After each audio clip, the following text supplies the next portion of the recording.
Hey everyone, welcome back to AI Paper Podcasts.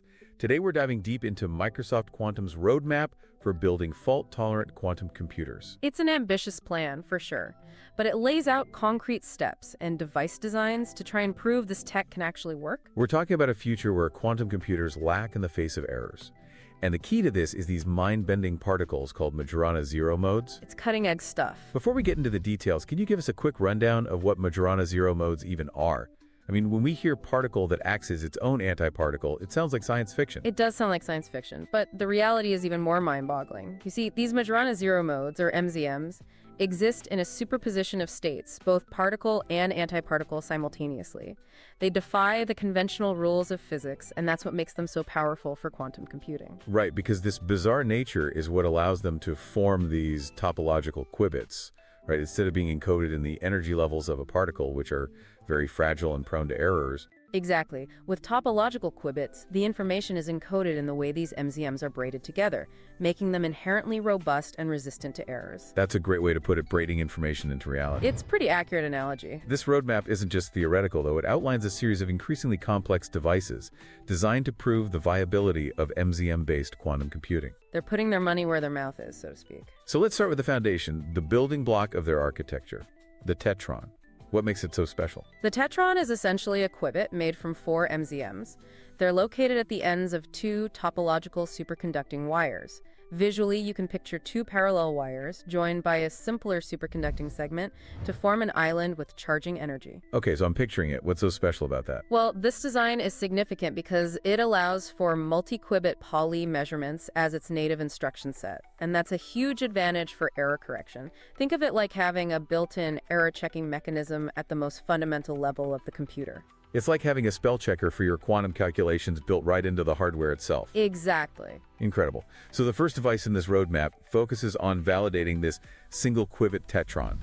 They're trying to prove they can reliably measure the qubit state in different bases, sort of like a quantum version of flipping a coin and checking if it lands on heads or tails. Yeah, that's a good way to think about it. And they use a technique called measurement-based qubit benchmarking, which essentially tests whether the measurements behave as they should according to the laws of quantum mechanics. Okay, so they're making sure the measurements are legit.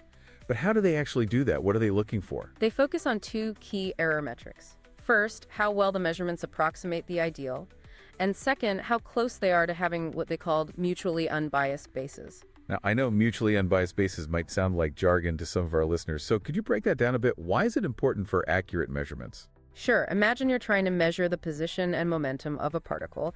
In quantum mechanics, you can't precisely measure both at the same time. Right, the Heisenberg uncertainty principle. Exactly. The more accurately you know one, the less you know about the other. Mutually unbiased bases help to ensure our measurements are as independent as possible, so we get the most accurate information about the qubit state. It's like trying to find the speed and location of a car at the exact same time. Precisely. Measuring one affects the other. So they're starting with this single qubit device to really nail down the measurement process, making sure they're getting reliable readings. That's right. They have to walk before they can run. What's the next step in this quantum quest? Well, in the second phase, things get really interesting. They're planning to build a 2-qubit device and introduce measurement-based braiding. And that's where we really start to see the power of topological qubits, where we can manipulate quantum information just by observing it. Hold on, manipulating quantum information just by measuring it. I think we need to unpack that a bit. Okay, imagine 2 ropes that you want to swap positions without touching them directly. You could braid them together with a 3rd rope. Okay, I can visualize that. It's a similar concept with measurement-based braiding. By strategically measuring the qubits, you can effectively braid them together, and this changes their states without physically moving the Majorana particles around. So we're essentially using measurement as a tool to control and manipulate the quantum information. Exactly. That's mind-blowing. But you mentioned that only certain types of operations, called Clifford Operations, are protected in this scheme. That's right. Only Clifford operations are what we call topologically protected, meaning they are immune to certain types of errors. So even if there's some quantum noise in the system, these Clifford operations are going to come through clean. Exactly. And the paper outlines how they can implement these Clifford operations through specific sequences of measurements, all optimized for efficiency and reliability. So they've got a single qubit device to nail down the measurements, and then a 2-qubit device to test out this awesome braiding technique and these topologically protected Clifford operations. That's a pretty good summary. What's the next step in their quantum roadmap? The next stage is where things really get ambitious. They're planning to build an 8-Tetron device arranged in a 4x2 array, and this is where they introduce the ladder code for quantum error detection. Error detection. This is where we start to enter the realm of making these quantum computers more reliable. 8 tetrons. That's a pretty big jump from 2. It is, but this is a crucial step towards building those fault-tolerant quantum computers we were talking about earlier. Even though the ladder code is a simplified error detecting code. Right. It lays the groundwork for more sophisticated error correction schemes down the line. Think of it as a safety net, constantly checking for errors and making sure your calculations stay on track. So this 8-Tetron device allows them to test the effectiveness of this code and ultimately show that measurements performed on the logical qubits, the ones encoded by the ladder code, are significantly more reliable than measurements done directly on the individual physical qubits. So we're taking 8 of these physical qubits, braiding them together to form a more stable logical qubit, and then showing that this logical qubit is less error-prone. That's right. And what's fascinating is they're not just aiming to show that the ladder code works. They want to quantify how much better it is. They've designed a specific experiment to measure this logical improvement. They even ran simulations, right, to predict what kind of improvement they should see. Yeah, they're not just building these devices and hoping for the best. They're meticulously planning experiments and running simulations to validate every step of the way. That's a great approach. So we got this 8-qubit device that's going to prove the ladder code works and demonstrate that logical qubits are more reliable. Where does this roadmap ultimately lead? What's the big picture? The ultimate goal is a large-scale tetron array. Okay. Supporting multiple logical qubits, each capable of running sophisticated error correction codes, potentially thousands of them. Thousands. Wow. Enough to tackle some of the most challenging problems in science and technology, problems that are impossible for even the most powerful classical computers to solve. Thousands of logical qubits, each one built from these braided Majorana particles. It's incredible. But what kind of error correction codes are they looking at for this large-scale system? I mean, we talked about the ladder code, but are there others? Yes, for this large-scale system, they're looking at codes like the Hastings-Hoff-Floquet codes and the pairwise measurement-based surface code. These are some of the leading codes in quantum error correction. They're capable of handling a wide range of errors. So they're really going for the gold standard of quantum error correction. You could say that. But as we scale up to these massive arrays, we're bound to run into some faulty qubits, right? Not every tetron is going to be perfect. How do they plan to address that? That's where the concept of vacancy mitigation comes in. As devices scale up, some qubits will inevitably fail. The chosen error correction codes need to be able to handle these failures gracefully. It's like building in redundancy, or making sure the system can keep running smoothly even if a few qubits go haywire. So it's like having a backup plan, a way to adapt and keep the system running smoothly when things go wrong. Precisely. Clever. But beyond just being clever, what are the advantages of this architecture for building these large-scale, fault-tolerant quantum computers? Why should we be excited about this besides the sheer coolness factor? Well, the advantages boil down to 3 key factors: density, speed, and topological protection. Okay, let's break those down one by one. What do you mean by density? Density refers to how many tetrons you can fit in a given space. Because these tetrons are relatively small, you can potentially fit millions of them on a single wafer. So we're talking about packing a lot of quantum computing power into a very small space. Exactly, which is essential for building large, powerful quantum computers.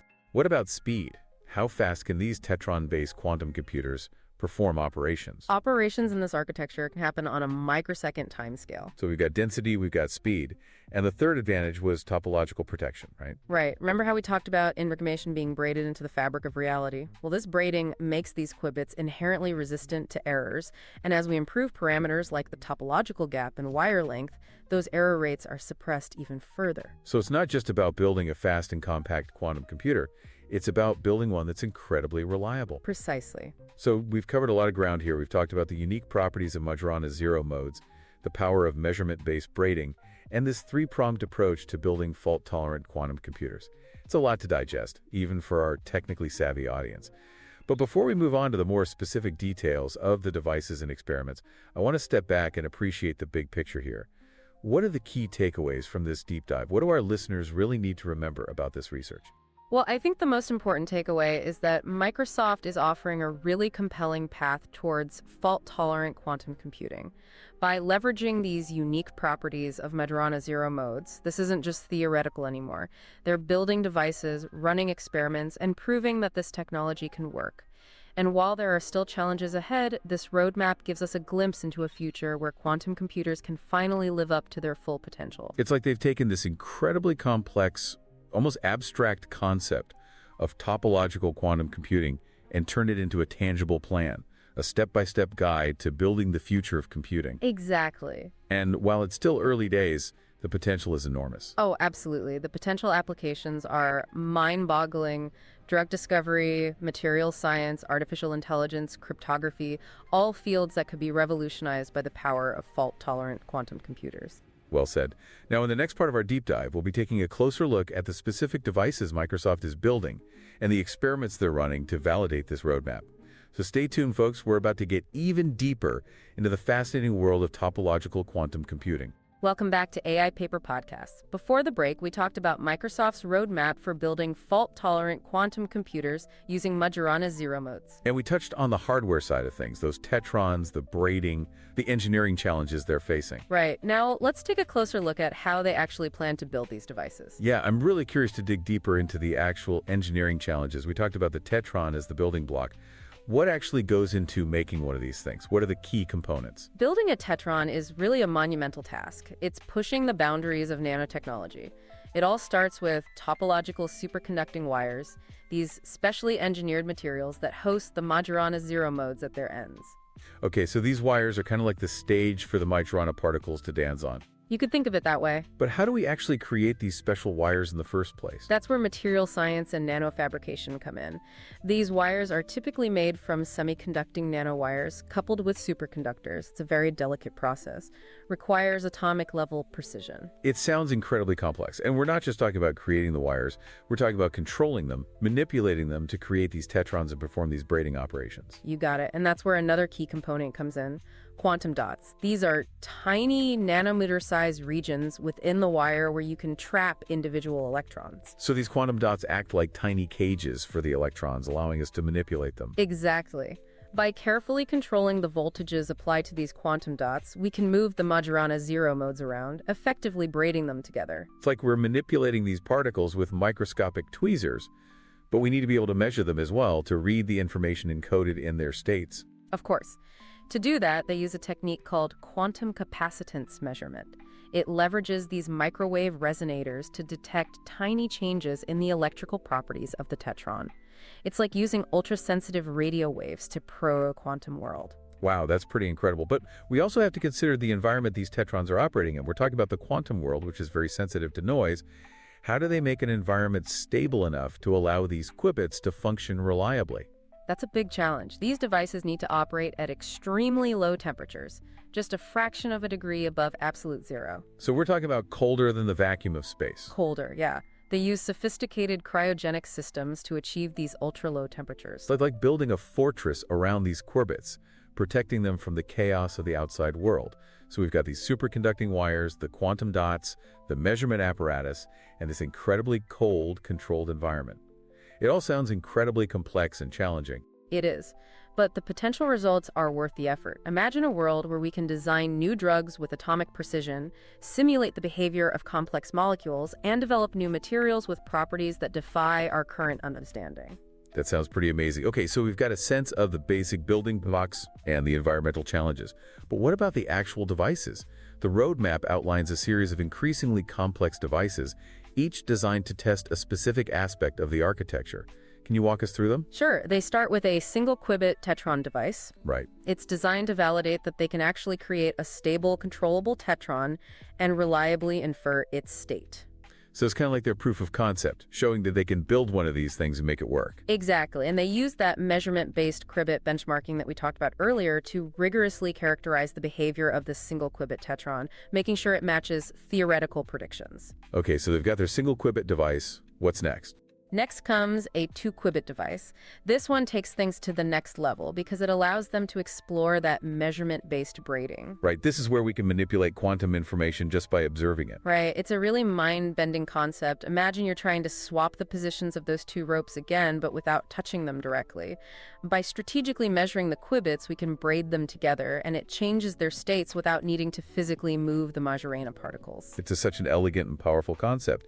And these braiding operations are are what we call topologically protected, meaning they're resistant to errors. Right. This two-qubit device allows them to actually test these operations in practice to see how they behave in the real world with all its imperfections. How do they test that? What kind of experiments are they running? They use a technique called Set Tomography. Think of it like giving the Tetron a series of tests to make sure it's performing each operation correctly, even with all the noise of the real world.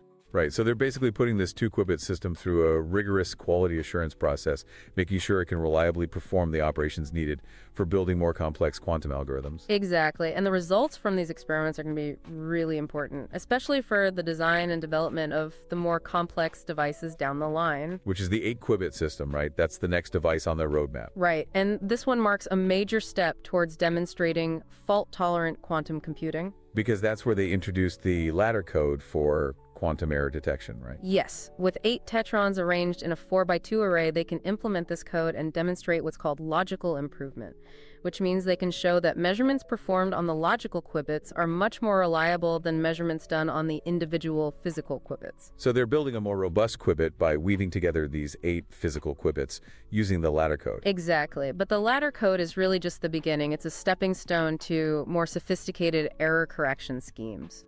What are some of the challenges as they move towards these more advanced codes? Scalability is one of the biggest challenges. The ladder code works well for a small number of qubits, but as you scale up to hundreds or thousands of qubits, you need more powerful codes. So it's not just about finding a code that works, it's about finding one that can handle the massive scale of these future quantum computers. That's the big hurdle, and that's where codes like the Hastings-Hall-Floquet code and the pairwise measurement-based surface code come in. These are some of the most advanced codes available, and they're designed specifically for these types of quantum computers that Microsoft is building. But even with these codes, we can't assume that every qubit in a 1,000-qubit array is going to be perfect, right? Absolutely not. Some qubits will inevitably fail. It's just a matter of statistics, and that's where vacancy mitigation comes in. So how does vacancy mitigation work? Well, there are different strategies, but one way is to simply avoid using the faulty qubit altogether.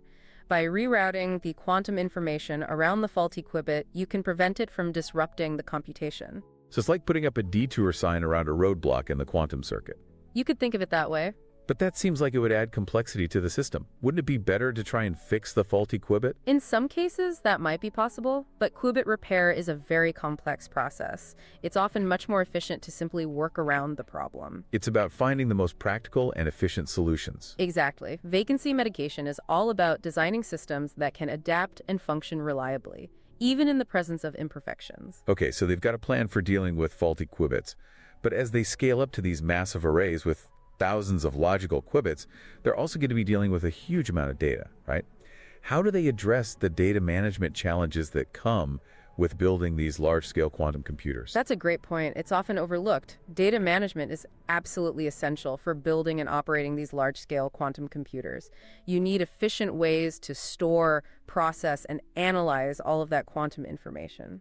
So it's not just about the qubits themselves, it's also about the entire ecosystem that surrounds them. Right. It's a massive undertaking. It requires expertise from multiple disciplines, computer science, engineering, physics. It's like building a whole new technological world. It is a quantum internet. Where information flows and is processed in ways we're only beginning to understand. It's a fascinating and rapidly evolving field. And all of these advancements, in both hardware and software, are going to be crucial for realizing the full potential of quantum computing.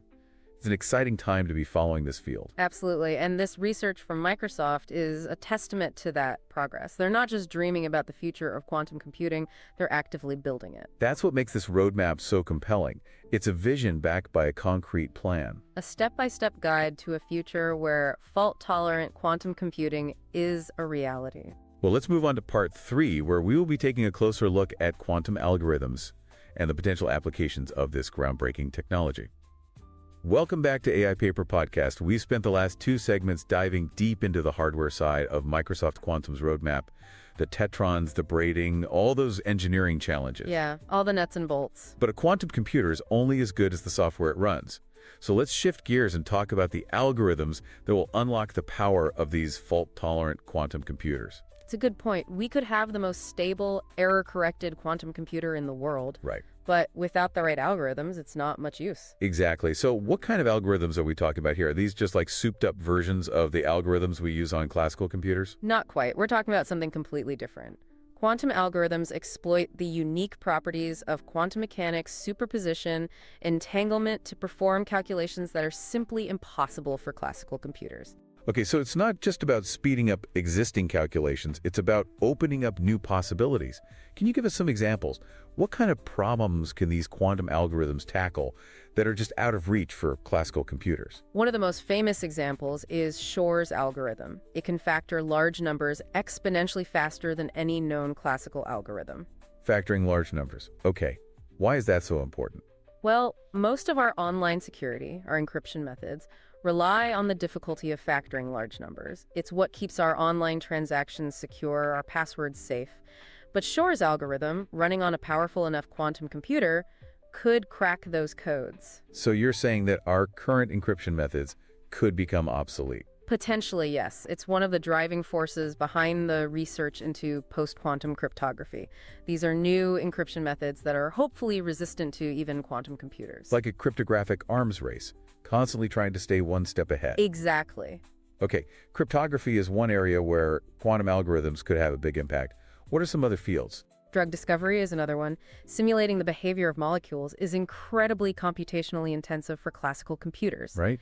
But quantum computers could simulate those interactions much more accurately and much faster. So instead of spending years developing new drugs through trial and error, we could use quantum computers to design them based on a deeper understanding of how molecules interact. That's the idea. It could revolutionize the pharmaceutical industry, lead to faster drug development, personalized medicine, cures for diseases that are currently untreatable. Wow. And what about materials science? We talked earlier about designing new materials. Yeah, imagine being able to simulate the behavior of electrons in a material with atomic precision. We could design materials with properties we can only dream of now. Superconductors that work at room temperature. That's one possibility. New catalysts for energy efficiency, even entirely new forms of matter. It sounds like we're on the verge of a materials revolution, driven by the power of quantum computing. But we need fault-tolerant quantum computers to actually run these algorithms. That's the catch. That's the big hurdle. These algorithms are incredibly sensitive to errors. Even the slightest noise in the system can throw off the calculations. And make the results useless. Right. That's why the work that Microsoft Quantum is doing is so crucial. They're building the foundation so these algorithms can actually be used. It's like they're laying the groundwork for a quantum software revolution. But how far away are we from having these fault-tolerant quantum computers? The ones that can handle these complex algorithms? That's the million-dollar question. It's hard to say for sure, but most experts think we're still at least a decade or two away. Building a truly fault-tolerant quantum computer is incredibly challenging. So it's a long game. It is, but the potential payoff is enormous. We're standing on the edge of a new technological era, and research like this is pushing us closer to that era. It really is. The journey toward fault-tolerant quantum computing is a marathon, not a sprint. Very well said. Well, folks, that brings us to the end of our deep dive into topological quantum computing and Microsoft's roadmap. We've covered a lot of ground today. The physics of Majorana zero modes, quantum algorithms, the challenges of building these fault-tolerant systems. It's a fascinating field. I'm glad we got to explore it together. Me too. And to our listeners, we encourage you to continue exploring this field. The quantum revolution is just getting started. There's so much more to discover. Thanks for tuning into AI Paper Podcasts.